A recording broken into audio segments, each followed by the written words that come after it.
The lights dim as a barefoot boy, maybe 15, steps onto the grand stage. His clothes are worn, his hands trembling as he clutches an old guitar, the strap frayed and taped. The audience murmurs softly, some curious, others doubtful. The judges exchange glances, one whispering, "Is he ready?" But then, the first chords of Hotel California echo through the hall, and everything stops. His voice rises, raw, trembling, yet filled with an ache that silences even the restless. It's not just a performance, it's confession. Each word feels like it carries years of struggle, hunger, and hope. The camera pans across the crowd, eyes widen, jaws drop, a hush falls. His voice cracks slightly on, "You can check out any time you like," and a tear slips down his cheek, but he doesn't stop. In that moment, the song is not about luxury or escape, it's about survival, loss, and longing. The judges lean in, shaken. Behind the trembling voice, they hear something eternal. When he finishes, the hall explodes in applause. The boy lowers his head, overcome, and as the cheers echo, Simon's voice breaks the noise. "Who taught you to sing like that?" he asks softly. The boy looks up, whispers through tears, "My dad, but he never got to hear me sing." The room goes still. You can almost hear hearts breaking. Backstage, the boy, Eli, sits alone with his guitar resting across his knees. A producer kneels beside him, her eyes soft with wonder. "You're incredible," she says gently. "Tell me about your father." Eli smiles faintly, eyes distant.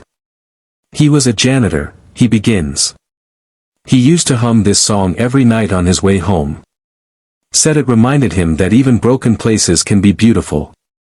The memory flickers across his face like candlelight. He explains how his father taught him to find rhythm in the sound of mops swaying on tiled floors, to sing with the heart, not the mouth. When his father fell ill, Eli sang this same song at his bedside, but before he ever performed on stage, his father was gone. There were no lessons, no fancy training, just a broken guitar from a trash bin and dreams patched together by love. His mother once sold her wedding ring just to buy him new strings. Now, she sits in the audience, hands clasped in silent prayer, trembling with pride. The judges backstage watch the playback of his audition, silent, moved. When asked if he believes his father is watching, Eli looks up toward the ceiling lights, tears shining.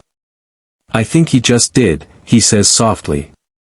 Around him, people cry, not out of pity, but because they feel something sacred, something that reminds them of the people they've lost and the love that endures. Moments later, one of the judges steps away from the panel, her mascara smudged from tears. She makes a phone call, her voice trembling. "Honey," she whispers, "do you remember the janitor at the studio years ago? The one who sang this song at night?" Silence on the line. Then, a gasp. "I think, that's his son." Her voice cracks. She recalls how, back when she was struggling as a backup singer, that kind man would always smile and say, "Don't give up." Music finds those who keep singing in the dark. The memory hits her like a wave. She returns to the stage just as Eli comes back for results. Her hands shake. "Your father," she asks carefully, "did he ever work at a music studio?" Eli blinks, surprised, then nods. The judge covers her mouth, tears streaming. "He told me about you," she whispers. "Said you were his reason to keep believing." The crowd gasps. Eli's lip trembles. His eyes fill as he clutches his chest, realizing this woman once shared a moment with his father, two souls connected by a song that outlived time. She walks over, hugs him gently, and says, he'd be proud. The applause that follows is not for fame, it's for love that echoes through generations. Simon leans forward, his voice hushed but full of emotion. "Eli," he says, "tonight wasn't just music, it was truth." The crowd roars in agreement, and before the words can settle, a loud thud echoes. The golden buzzer. Confetti bursts from above, showering Eli in gold. His mother rushes to him, wrapping him in her arms as he collapses to his knees, sobbing. The judges stand, clapping, their faces wet with tears. The audience chants his name, over and over, Eli. Eli. Until the walls vibrate. Cameras capture the boy looking up through falling confetti, whispering, "Dad. I did it." The crew backstage is crying too. People hug strangers. Online, the clip spreads within minutes, millions of views, comments filled with crying emojis and heart symbols. But beyond the viral numbers, something deeper happens. People feel human again.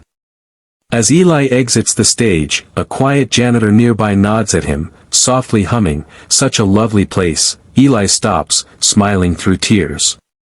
"You knew him?" he asks. The janitor nods slowly. "We all did, kid. He sang for everyone who needed to believe again." Eli walks down the hall, confetti still falling, the light catching his face like dawn breaking inside the dark. Weeks pass. It's the finale. Eli walks on stage, wearing his father's old jacket, sleeves too long but spirit just right. The crowd cheers wildly, flashing lights like stars.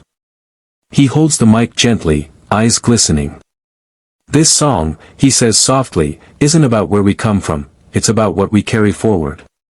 He strums the first chords of Hotel California again, voice steady, filled with warmth and memory. Halfway through, the music fades. The screen behind him flickers to life, showing an old grainy video of his father mopping floors, humming the same melody. The audience gasps. Eli keeps singing, tears streaming, his voice harmonizing perfectly with his father's hum on the screen. It feels like heaven and earth meeting for one last song. When the last note fades, no one moves. Then the hall erupts into tears and applause. The judges rise, trembling, speechless. Eli looks up, smiling through the emotion. "Dad," he whispers, "I kept your song alive." As he walks off the stage, the screen fades to black with words that stay long after the music ends. Some songs are never just sung, they're inherited. The final image, Eli walking into the sunrise, guitar on his back, the faint echo of Hotel California drifting through the morning air, as if love itself refused to fade away.